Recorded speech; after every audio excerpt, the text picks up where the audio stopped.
Assalamualaikum warahmatullahi wabarakatuh. Halo, Ibu Belita. Waalaikumsalam. Ini kakandaku ini. Apa kabar? Baik, alhamdulillahirabbil alamin. Saya Ya, senang, selalu. antusias banget udah nungguin nih isu tentang Johari Window nih. Kita Oh bahas iya. ya hari ini ya. Iya. Nah, hari ini kita ngebahas Johari Window, dan Johari Window itu adalah psikolog ya, Bu Ijaya. Jadi Iya. Konsep psikologi yang dipinjam oleh komunikasi. iya, betul. Ini kira-kira ceritanya nih, seseorang ada empat jendela ya tuh di belakang kita ya. Iya. Seseorang mau buka-bukaan, mau curhat-curhatan gitu ya. Ini di dunia teknologi sekarang ini luar biasa. Sama ada yang nutup diri, ada yang nggak mau curhatan gitu ya, atau menutup informasi tentang dirinya. Ini kepake banget dalam kehidupan sehari-hari, dalam profesional, dalam personal, dalam pertemanan, dalam perusahaan juga, ya kan? Iya. Ya, oke. Silakan. Anything yang mau disampaikan dulu? Iya. Jadi kita ngobrol aja kan ya. Ngobrol. Kita ini tentang Johari Window. Yeah. Johari Window ini sudah lama sebetulnya diketemukannya oleh Joseph Bruce dan Harry Ingham.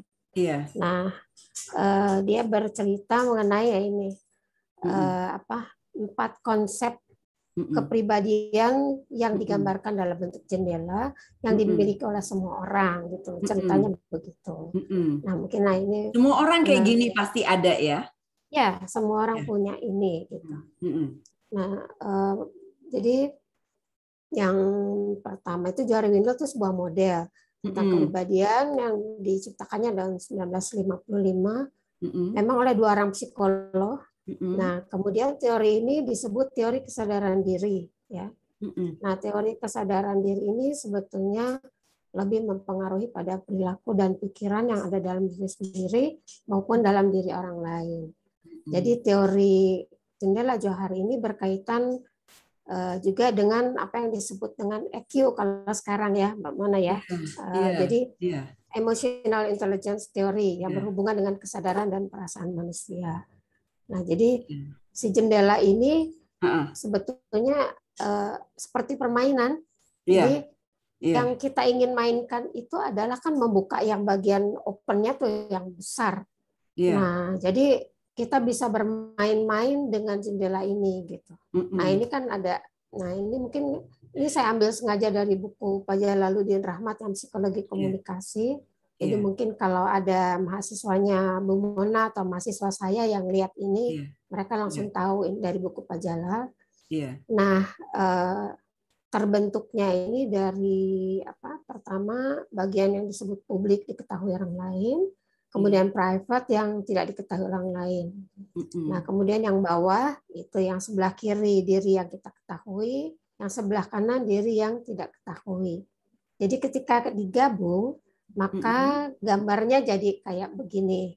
Ada bagian yang kita tahu, orang lain atau publik tahu. Itu disebut bagian terbuka atau open.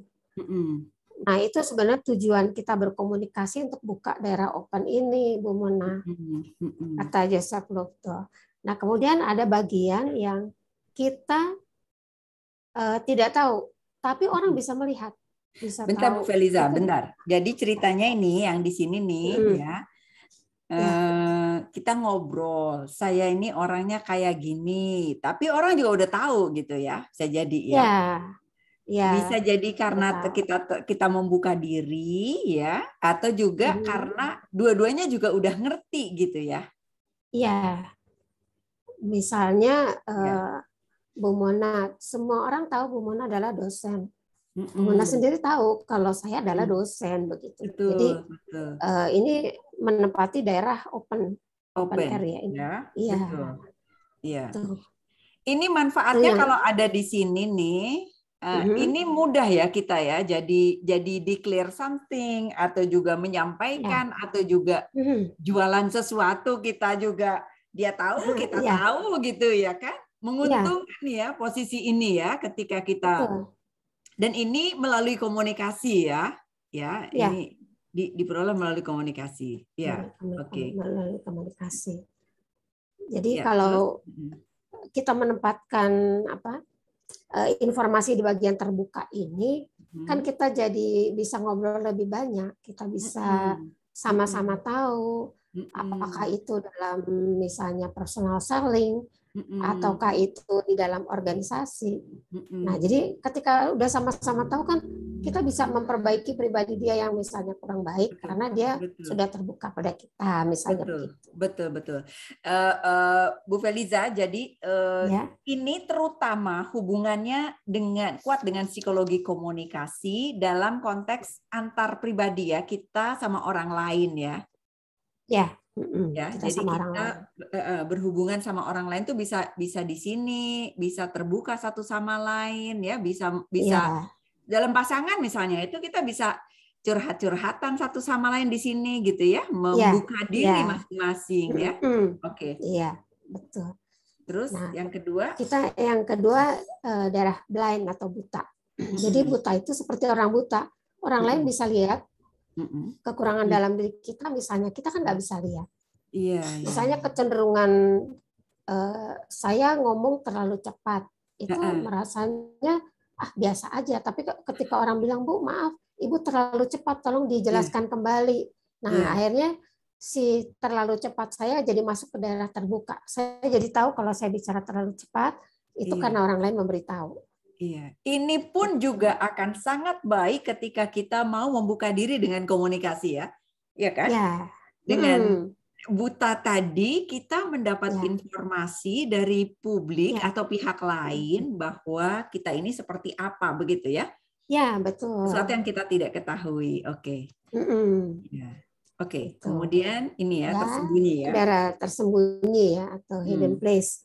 Nah, kalau daerah tersembunyi itu seperti kita sembunyi, orang lain tidak tahu kita di mana, tapi kita tahu. Nggak dikasih tahu gitu ya?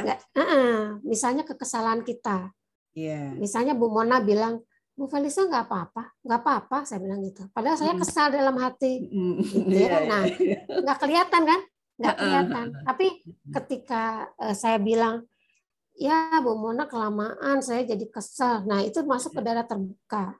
Jadi Bu Mona tahu saya kesal. Kemudian saya juga tahu saya kesal. Ini tadi. Mungkin nanti masuk ke terbuka. Nah kalau udah masuk ke terbuka kan Bu Mona jadi bilang, oh sorry ya tadi saya ada kendala jadi lama nunggunya misalnya begitu. Nah jadi yang daerah tersembunyi itu biasanya hal-hal yang kita nggak bagi sama orang lain tapi ada dalam diri kita begitu. Iya. Dampaknya apa ya ketika ini terlalu besar dalam kehidupan kita? Apa coba bayangkan kalau ini orang tuh banyak menyembunyikan diri ya, atau orang tuh banyak nggak tahu tentang dirinya gitu. Padahal mungkin ada hal-hal positif yang banyak dalam dirinya tetapi tidak diketahui oleh orang lain. Merugikan ya. Itu jadi apa ya? Introvert ya, terlalu introvert. Mungkin nanti di bahasan kita yang agak akhir kan ada model-model. Nah, nanti yang bagusnya ya, yang bagusnya, yang baiknya. Ini baru permukaan. Kemudian bagian blind itu, Bu Feliza, blind itu tidak ngeh ya, dia nggak ngeh. Sorry. Kalau nggak ngeh tadi yang buta ya, dia nggak ngeh. Buta. Dia nggak ngeh kalau dia begitu, tapi orang lain ngeh dia gitu ya kan? Kalau tersembunyi, dia tahu dia begitu, dia nggak mau ngasih tahu orang lain gitu ya. Mungkin karena dia jaga privacy atau mungkin jaga image gitu ya. Ya, jaga perasaan orang juga kadang-kadang kita sembunyikan. Atau aib barangkali ya. Ya, bisa juga. Oke. Ini itu tidak dikenal. Jadi daerah tidak dikenal itu adalah orang lain tidak tahu, kita juga tidak tahu. Tetapi dari komunikasi yang intens itu biasanya banyak hal yang keluar dari daerah tidak dikenal atau unknown self. Kalau Freud bilang daerah ini disebut unconscious, itu termasuk bawah sadar kita, Bu Mona. Nah, jadi misalnya apa? Misalnya bakat kita kan nggak sadar kadang-kadang bakat kita misalnya jadi pemimpin. Orang-orang juga awalnya tidak tahu, tapi ketika satu kesempatan pemimpinnya nggak datang, kita suruh gantikan, ternyata kita bisa mimpin. Betul. Nah, itu dari tidak dikenal itu. Betul. Jadi kayak kesempatan yang diberikan itu akan mengecilkan era anon ini dan masuk ke era terbuka. Iya. Gitu. Kalau kita lihat bahwa manusia itu punya potensi yang luar biasa di dalam dirinya untuk dikembangkan, dia kan ternyata bisa menggali banyak hal gitu. Kalau ada kajian itu yang menyebut bahwa dalam tubuh manusia itu ada gen yang banyak sekali gitu ya, dan si gen itu tuh potensi untuk menguasai sesuatu gitu. Dari misalnya gen bisa matematika, gen nggak bisa matematika, gen bisa berenang nggak bisa berenang, memimpin nggak bisa memimpin. Dua gen itu ada di dalam tubuh berpasang-pasangan dan bisa dinyalain sama dimatiin. Jadi kalau kita misalnya mau bisa berenang, kita bisa berenang dengan cara berlatih. Kita mau bisa nggak berenang, kita bisa nggak berenang. Jadi mau bisa memimpin, mau nggak bisa memimpin, dua-duanya bisa sebenarnya. Kalau pakai perspektif itu, sebenarnya manusia punya potensi besar untuk bisa mengelaborasi bagian yang tidak dikenal ini sebenarnya ya. Betul, iya betul, Bu Mona. Luar biasa ya. Jadi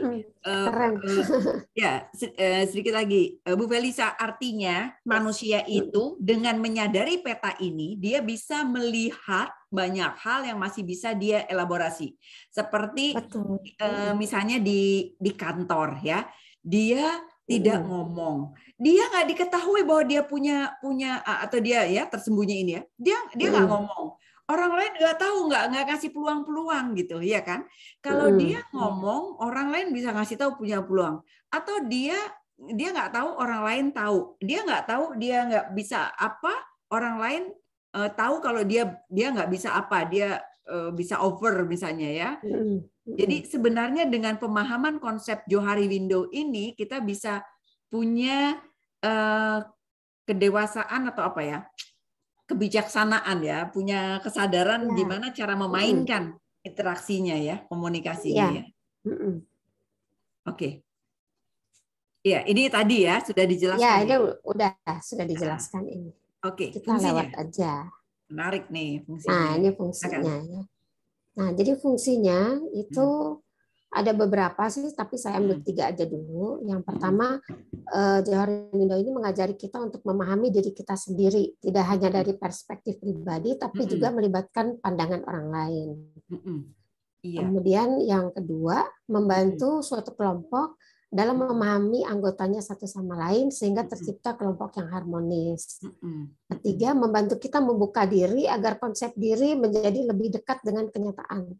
Seperti Bu Mona tadi bilang kan, kita tuh kadang-kadang nggak menyadari potensi yang ada dalam diri kita, tapi dengan membuka diri akan lebih dekat pada kenyataan bahwa konsep kita tuh kayak apa begitu. Iya betul. Oke. Kemudian ini gimana? Aplikasinya. Nah, ini aplikasinya saya ambil karena Pak Jalaluddin ini memasukkannya dalam ranah konsep diri di bukunya. Jadi saya ambil dari konsep diri aja biar nggak susah ya Bu Mona ya. Nah, jadi konsep diri ini kan pandangan dan perasaan kita tentang diri kita. Kalau dari buku Psikologi Komunikasi dijelaskan ada konsep diri yang bersifat psikologis. Itu seperti kita memandang cermin lalu kita nanya, watak saya seperti apa? Apakah saya pemarah? Apakah saya ramah gitu ya? Itu secara psikologis. Kemudian kalau bersifat sosial itu bagaimana orang menilai kita? Apakah orang menilai kita terlalu ambisius? Apakah orang menilai kita orang yang nggak berguna sama sekali gitu. Jadi itu yang bersifat sosial. Kemudian yang 3 bersifat fisik. Fisik tuh saya cantik, saya pendek, saya tinggi. Nah, ketiganya ini itu menentukan apa ya? Menentukan sikap kita terhadap diri kita sendiri gitu. Jadi dia kalau kita misalnya dari konsep dirinya kita minder waardigheid kompleks gitu ya, jadi kita minder, maka konsep diri ini akan mempengaruhi komunikasi kita dengan orang lain. Bisa jadi kita nggak berani ngobrol dengan orang karena aduh, saya ini siapa sih, dia siapa gitu. Saya kayaknya nggak cocok deh di kelompok ini karena mereka pintar-pintar, saya kan bodoh. Nah itu jadi konsep diri itu kan sebenarnya pandangan kita tentang diri kita yang kemudian kita bawa ke dalam pergaulan kita dengan orang lain. Nah dengan komunikasi itu sebetulnya komunikasi membantu terungkapnya konsep diri. Maka model Johari Window itu bisa memberikan gambaran tentang konsep diri dan solusinya.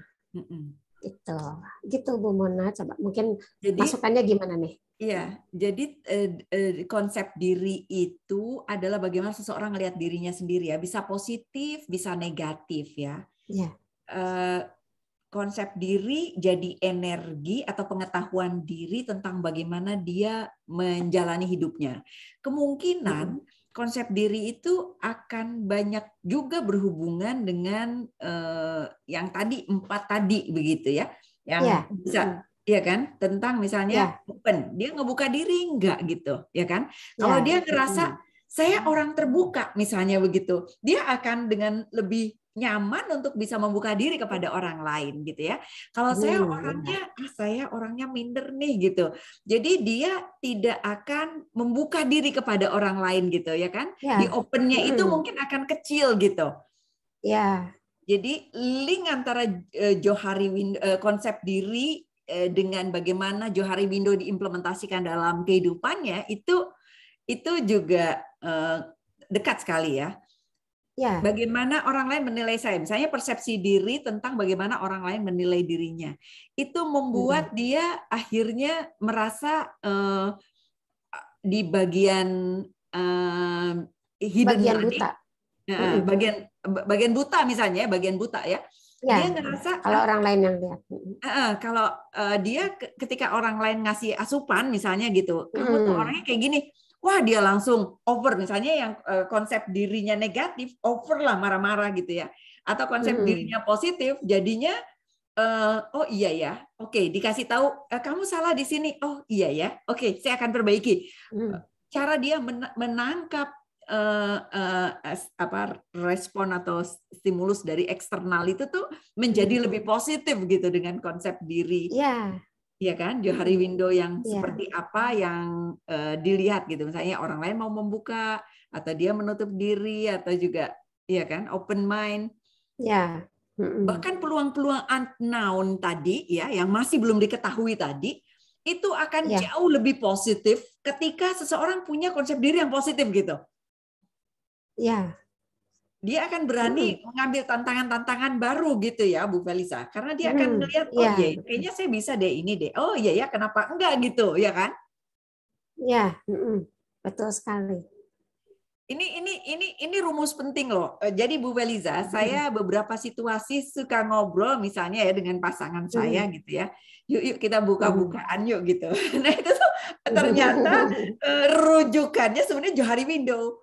Apa sih yang saya nggak ketahui, yang kamu ketahui tentang saya, yang itu sebenarnya modelnya ini gitu, atau apa yang saya ketahui, yang saya nggak ketahui, yang saya harapkan kepada kamu dan lain sebagainya itu menjadi pengerat karena kita masing-masing bisa membuka diri. Jadi konsep ini dengan sangat mudah membuat kita tahu, oh bagian ini yang saya harus buka, oh bagian ini yang saya tutupin atau saya dibuka sama orang lain tuh saya jadi terima gitu.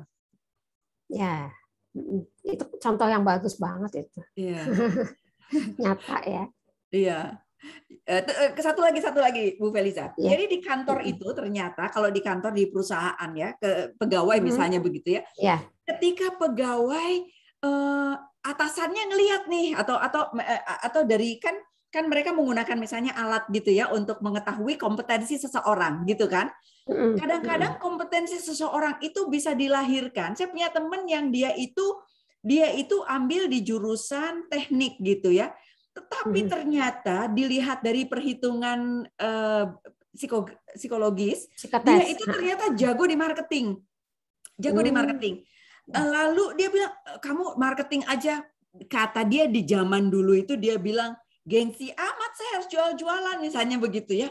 at that time. Gengsi apa sih harus jual-jualan kata dia, dan bayangannya itu kayaknya marketing itu kayaknya masarin produk lah gitulah pokoknya. At that time kurang keren gitu ya. Apa yang terjadi ketika atasannya memberikan arahan, kenapa ini lihat dari delay-nya ini kamu bagus banget di sini, coba deh ini tuh kayak begini dikasih gambaran, oke, I can do it kata dia gitu ya, yang tadinya dia nggak ngeh gitu. Jadi dia akhirnya menerima challenge tersebut dan dia menjadi direktur perusahaan multinasional. Keren banget, emang di situ jurusannya gitu. Jadi dengan membuka diri dengan itu kan Johari Window kan, di mana dia tadinya nggak tahu, dia dikasih tahu misalnya yang buta tadi gitu ya, dan itu sama-sama nggak tahu awalnya ya kan. Sama-sama nggak tahu, tetapi melalui alat tertentu akhirnya dibuka dan dia mau menerima, dan memang benar, memang cemerlang begitu. Iya. Jadi salah satu yang membuka unknown self itu adalah psikotes juga, psikotes, kemudian betul. Ada tes-tes kepribadian itu memang buat membuka unknown itu sebetulnya. Iya. Oke. Ini model-modelnya ya. Ya. Monggo silakan. Ini model-modelnya kalau di buku Pajala nggak ada. Ini saya dulu pakai untuk skripsi saya, Bu Mena ya. Very good. Nah, model ini diambil dari Philip C. Hansen itu tahun 73, dan konsep diri itu karena terjadinya komunikasi, tukar menukar feedback. Jadi model ini lebih memerinci kepada kita kapan kita memberi feedback, kapan kita meminta feedback. Oke.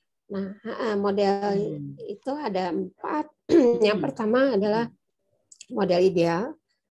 Kemudian yang kedua itu adalah interviewer model. Kemudian yang ketiga itu ada yang disebut dengan bull in China shop model.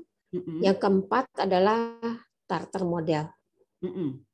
Jadi kalau model ideal itu kita seperti Bu Mona tadi bilang dengan pasangannya sama-sama, nah kan meminta feedback dan memberi feedback sama-sama. Kamu buka-bukaan, aku buka-bukaan. Jadi kita sama-sama akhirnya area open-nya jadi terbuka besar, dan dengan ideal model ini maka komunikasi terjalin kan menjadi lebih baik. Gitu. Oke. Iya. Ini karena orang bukan pembaca pikiran ya, sehingga dia harus mau menyampaikan, mengkomunikasikan gitu ya kan. Kalau ini konsep ideal ini mau memberi dan menerima ya kan. Kalau kita lihat dari teori tentang bagaimana hubungan dibangun itu, mau ngedengerin, mau menyampaikan gitu ya kan. Di sini dua-duanya dapat nih. Ya. Jadi bukan cuma berkomunikasi, tapi kita jadi pendengar yang baik juga gitu. Iya. Dan yang menarik nih, Bu Welisa, ini ada 3 yang semua juga masih ada sebenarnya, iya kan? Memang manusiawi untuk kita ada sesuatu yang kita sembunyikan, kita punya private things, ya kan? Atau juga ada orang yang mungkin blind spot juga ada ya. Karena bagian ini tidak akan open semua begitu, nggak akan. Iya, betul. Oke, ini apa? Nah, model yang kedua ini. Model yang kedua ini kan interviewer model. Jadi orangnya itu daerah daerah hidden self-nya tuh terbesar sekali gitu. Besar sekali artinya dia itu tidak mau membuka diri sama sekali seperti kata Bu Mona tadi bilang. Jadi orang yang seperti ini dia lebih banyak meminta feedback daripada memberi feedback pada orang lain, karena itu yang panah atasnya kan lebih besar. Nah akibatnya jadi dia itu memang orang lain banyak nggak tahu juga tentang dia begitu, karena dia tidak mau berbagi. Dia sebut interviewer tuh dia kerjanya hanya interviewer aja, nanya-nanya sama orang begitu ya, menanyakan keadaan orang, tapi dia tidak mau membuka diri dia sendiri. Ini model yang kedua. Jadi apa yang terjadi dengan kondisi yang seperti ini? Orang yang seperti ini adalah orangnya biasanya kelihatannya dia banyak berbicara, tetapi bukan tentang dirinya sendiri, dia bicara tentang orang lain. Iya. Itu. Sebentar, saya mau balik lagi tentang ini. Ini adalah hasil penelitian Philip Hansen bahwa model ini model yang terjadi pada manusia, ada 4 ini gitu ya. Ya, ini kebetulan aplikasinya di organisasi, di dalam kantor. Oh, di organisasi. Oke. Ya. Dia ngelihat konteksnya organisasi. Oke. Di dalam organisasi ketemu nih model, ada yang kayak gini yang bagus, yang ini yang ada juga dia cuman cari-cari tetapi dia nggak mau, dia minta feedback. Feedback berarti dia dia mau tahu banyak, tentang orang lain, tapi dia sendiri nggak mau membuka tentang diri dia. Oke. Jadi bukan meminta feedback itu bukan berarti yang hidden-nya terbuka ya, yang blind spot-nya terbuka ya. Kenapa bukan blind spot yang besar di sana?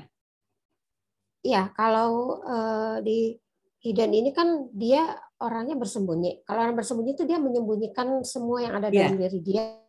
Tapi dia banyak nanya kepada orang, bukan bertanya tentang diri dia, tapi dia banyak bertanya tentang kondisi orang lain begitu. Iya. Dirinya nggak kelihatan ya di sini ya. Dirinya nggak kelihatan. Jadi lebih. Iya. Oke. Ini berisiko juga ya untuk perusahaan, untuk dirinya ya, untuk profesionalitas dia ya. Ya. Berisiko. Oke. Nah, kalau yang ini kan daerah blind spotnya yang besar. Jadi dia lebih banyak memberi feedback daripada meminta feedback. Nah, orang yang terlalu banyak memberi feedback itu disebutnya orang yang agresif. Iya. Makanya disebutnya bull in China shop, itu dia agresivitasnya sangat tinggi begitu. Iya. Itu orang yang kayak ini. Jadi ini berbalikan sekali dengan yang tadi. Iya. Kenapa judulnya bull in China shop model? Mungkin karena sifat-sifat yang ada dalam diri ini, orang yang seperti ini itu memang agresif. Agresif, dan itu kan idiom ya. Salah satu idiom agresif itu adalah bull in China shop. Oke. Ini juga beresiko ya di dalam perusahaan ya. Jadi bagusnya yang benar yang tadi ya. Oke. Nah, ini adalah orang yang lebih parah lagi nih. Ini yang kepribadian turtle begitu ya. Kepribadian turtle ini dia meminta feedbacknya sedikit, memberi feedbacknya sedikit. Jadi orang seperti ini tuh ciri-cirinya gitu ya. Kalau dalam perusahaan itu biasanya dia disebut dengan orang yang tidak berdaya, tidak berkuasa, terus pasrah terhadap resiko apa yang terjadi. Jadi kalau di perusahaan biasanya orang yang seperti ini kalau ditegur dia iya aja gitu, tapi dia tidak memperbaiki diri itu. Iya aja begitu. Dia tidak mendebat juga, dia tidak membantah. Paling ya udahlah. Ya udah aja gitu, memperbaiki juga tidak. Ini turtle ini memang agak pribadinya agak kurang bagus sebetulnya. Jadi katanya nih, kata beberapa ahli kepribadian ini, ciri-ciri orang turtle itu kalau di luar tampaknya tenang, tetapi dalam pikirannya sebetulnya dia mikir terus nih Bu Mona, dia mikir terus banyak hal, tapi dia tidak mau mengungkapkannya pada orang lain, sehingga orang jadi nggak tahu siapa dia. Dan dia sendiri juga jadi nggak tahu siapa dia, karena kan keterbukaan itu harus dimulai dari diri kita. Jadi kalau menurut Philip Hansen ini, orang itu kalau mau terbuka, keterbukaan itu harus dimulai dari diri kita. Kalau kita tidak terbuka, bagaimana orang mau membuka diri gitu? Gitu. Jadi akhirnya jadi dia nggak tahu tentang diri dia, orang lain juga dari nggak tahu tentang diri dia sendiri begitu. Ini kalau analoginya, Bu Felisa, kalau analoginya dengan gaya komunikasi, kan ada 3 atau 4 ya, ada yang bilang 3, ada yang bilang 4 ya. Yang pertama gaya komunikasi yang asertif, agresif, pasif agresif, dan submisif atau pasif begitu ya. Mungkin ini kategorinya yang pasif ya. Ya, dia atau submisif lah intinya gitu ya. Dia ya udah oke, nerima aja gitu ya, enggak tidak menyampaikan ya ini. Ya, Kalau yang asertif tadi, yang gaya yang ini, yang ideal tadi ya. Ya, betul. Dia siap nerima asupan, dia siap memberikan asupan dengan proporsi yang tepat begitu ya. Kalau agresif mungkin mana ini ya, agresif ya, interviewer ya. Agresif. Interviewer. Agresif. Yang ini. Nah, ini yang agresif. Ini agresif. Kalau ini apa kategorinya kira-kira? Tapi dia arahnya gimana? Minta feedback lebih besar daripada memberi feedback. Banyak dia dia meminta feedback itu bukan minta feedback tentang dirinya, tetapi nanya ke orang gitu ya. Lebih nanya orang. Ini mungkin tidak terlalu apple to apple dengan tadi ya, klasifikasi tadi ya. Tapi jadi ini ini yang pasif. Ini yang pasif ya. Ya, ini pasif. Ya. Pasif atau submisif tadi ya. Bu Felisa di dalam buku komunikasi antar pribadi ini nggak kelihatan ya, ini nih ya, ini kelihatan dikit-dikit. ini Prof. Budiatna dan saya ini juga dibahas tentang Johari Window, teori komunikasi antar pribadi ini ya. Dibahas tentang Johari Window. Modelnya ada perbedaan sedikit dari modelnya gitu ya, dengan model yang kayak gininya gitu. Mungkin bisa dielaborasi saat lain ya. Harusnya ini kalau ditempelin nih, harusnya kalau ditempelin bisa jadi warna lagi. Artinya begini, saya mau mengatakan bahwa model bentuk-bentuk kayak begini nih bisa jadi menjadi penelitian-penelitian yang sangat kaya ya. Bisa jadi ternyata research ini atau masyarakat misalnya ya, bisa jadi dihubungkan antara antar pribadi dengan antar budaya. Masyarakat di wilayah ini nih seperti ini, atau profesi ini nih kecenderungan seperti ini, atau klasifikasi orang yang seperti ini nih, model yang blind spotnya segimana dan lain sebagainya. Mungkin bisa proporsi itu bisa bervariasi begitu dari temuan-temuan ya. Iya, betul. Nah, sekarang pertanyaan saya adalah yang dari Bu Felisa terkait dengan penelitian yang dulu itu hasilnya apa? Hasilnya seperti apa dan di mana? Nah, jadi gini, itu ada kaitan dengan budaya juga, Mbak Muna ya. Jadi waktu itu zaman saya itu kan perusahaan-perusahaan Jepang mulai masuk ke kita. Kemudian di dalam budaya Jepang itu orang-orang Jepang itu biasanya di kantor itu kan sangat terbuka, dan mereka itu bahkan tidak pernah mempensiunkan karyawannya. Jadi kalau udah tua masih tetap dihormati di perusahaan itu begitu. Nah, sehingga keterbukaan di antara mereka itu sangat tinggi gitu, saling mengerti. Nah, ketika perusahaan Jepang itu masuk ke kita, waktu itu Putrako Indah, dan Putrako Indah itu dulu awalnya kan Jepang. Nah, Putrako Indah itu masuk ke kita, ternyata ketika mereka berbaur dengan bangsa kita beda. Jadi justru jauh sekali gitu, mereka lebih banyak tertutupnya kepada bangsa kita. Itu. Jadi keterbukaan itu hanya di antara mereka aja yang budayanya sama, tapi dengan budaya kita mereka tidak sama dengan di budaya mereka begitu. Artinya kalau kita lihat di sini dengan model ini, yang mana yang jadi gimana bentuknya kira-kira? Yang tadi penelitian sama orang Jepang, jadi yang diteliti kan orang Jepang terhadap orang Indonesia begitu ya? Di dalam sebuah perusahaan, ya kan? Iya. Jadi ini kebetulan karena penelitiannya ini adalah kuantitatif ya. Coba kalau kualitatif mungkin lebih kaya, tapi zaman saya dulu kayaknya belum keren sih kualitatif. Jadi kuantitatif ya, jadi ketahuan ya jumlahnya ya. Ya, jadi frekuensi keterbukaan sikap pimpinan itu sangat kecil. Oke. Jadi Nah, pimpinan yang orang Jepang mm-mm. ternyata tidak terlalu membuka diri kepada Ya, stafnya orang Indonesia, karyawan. misalnya begitu. Mm-mm. Oke, Kepada terus? stafnya Indonesia, yang orang Ya. Indonesia. Tetapi pada Akibatnya, stafnya orang Jepang terbuka, gitu. ya terbuka. Mm-mm. Nah, akibatnya frekuensi Mm-mm. motivasi kerja karyawan yang bangsa kita itu Ya, tidak terlalu tinggi juga, oke, understand. sedang-sedang aja. Tapi mereka Ya. termotivasi iya karena kan gajinya besar. Tapi bukan Mm-mm. karena bukan karena Leadership. sikap terbuka, bukan. Tapi Mm-mm. karena memang mereka kerja ya udah gitu. Itu juga. Oke. Bahkan Temuan jenis yang kelamin penting ya. juga, ya jenis Terus kelamin juga ada lagi? mempengaruhi jenis kelamin mempengaruhi juga Jenis kelamin. keterbukaan ini. Oke. Keterbukaan ini apa? Yaitu Jadi jika pimpinan laki-laki, ya, jadi kan ya, pimpinannya kan kurang terbuka.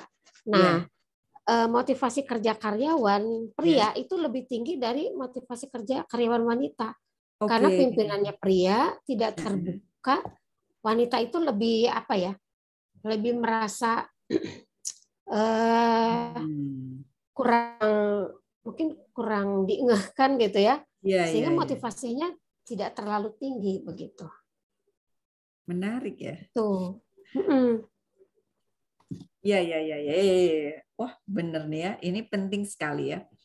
Ya, karena Jadi ini kan dikaitkannya dengan bagaimana sebuah perusahaan ya, ini tidak hanya kehidupan pribadi ya, tapi kehidupan profesional ya. juga ya. Mm-mm. Bagaimana terkait dengan profesional, bagaimana sebuah perusahaan manajemennya itu perlu ada lalu lintas komunikasi yang tepat begitu ya, yang Iya, kalau terbuka, informasinya terbuka, secara personal juga terbuka, membuat hubungannya jadi bagus ya. mm-mm. Kompetensi juga makin makin bisa dielaborasi. Coba kalau nggak tahu Iya, bahwa dia kompeten satu sama lain, itu kan ini banyak apa potensi-potensi individu yang tertutup begitu ya. iya. Mm-mm. Ya, Oke. jadi mereka tuh kerja aja.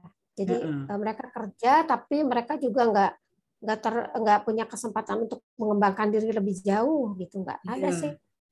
itu. Jadi Karena ya, karena tadi yang blind spot yang apa yang unknown-nya itu nggak dibuka ya barangkali ya. ya nggak dibuka karena memang orang Jepang itu kan cuma butuh tenaga kita kerja sesuai dengan konsep mereka. Titik gitu. Iya. Iya, iya, iya. Iya, iya, Tuh. iya, iya, iya, iya. Iya, iya, iya. Jadi pengembangan bahwa dia ternyata punya potensi ini tidak dibuka juga, tidak Ya, kurang ya. Kemudian blind ya, spot-nya juga besar ya, iya besar, ya kan? besar karena nggak berani menyampaikan juga. Atau hidden-nya juga besar, blind spot-nya juga mungkin ya. Ya, Blind spot-nya besar nggak? Atau hidden hidden dari individu kan nggak berani ngomongin. ya. Jadi Atasan berani ngomong nggak? Berani ngasih tahu nggak blind spot-nya? Berani ngasih tahu nggak jadi harusnya gini-gini?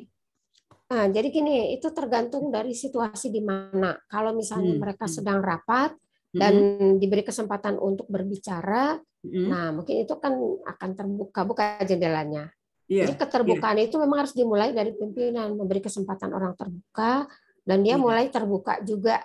Misalnya saya tuh punya keinginan perusahaan ini begini begini begini. Hmm. Nah, Hmm. maka eh, yang ada pada open pimpinan kan mulai terbuka Iya, sehingga itu kemudian akan memunculkan keterbukaan dari karyawannya juga iya, gitu. iya. Oke, oke, very nice. Ini sebuah contoh yang applied banget. Terima kasih dan mudah-mudahan ini jadi kebayang ya harus kayak gimana gitu ya. Ya, Refleksi untuk perusahaan, untuk individu juga. Apa iya. kesimpulannya? Silakan. Em, jadi sebetulnya model Johari Window ini kan menggambarkan sifat-sifat individu yang dikonsep dirikan di dalam satu jendela.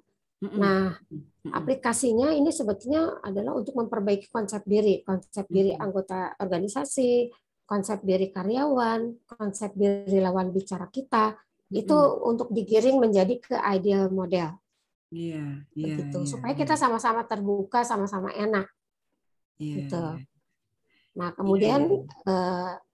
manajemen komunikasi juga dibangun sedemikian rupa untuk menuju ke model yang ideal. Jadi di dalam perusahaan itu sebaiknya pimpinan itu melakukan suatu manajemen komunikasi, mengatur keluar masuk komunikasi seperti apa supaya ideal model bisa tercipta begitu. Ya, ya. Dalam konteks ini, dalam perusahaan namanya internal communications ya. Di dalam internal communications itu perlu Ya. sedemikian rupa dicari caranya supaya interaksi arus lalu lintas komunikasi juga nyaman, bagus, membuka ya. Ya. Oke.